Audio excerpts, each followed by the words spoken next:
வேயுறு தோழி பங்கன் விடமுண்டகண்டன்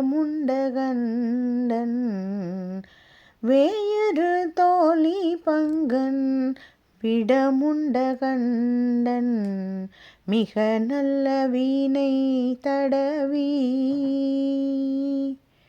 மாசரு திங்கள் கங்கை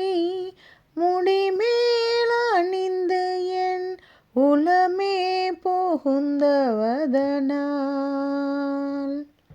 ஞாயிறு திங்கள் செவ்வாய் புதன் வியாழன் வெள்ளி சனி பாம்பிரண்டும் உடனே ஆசரு நல்ல நல்ல அவை நல்ல நல்ல அடியாரவர்க்கு மிகவே அடியார்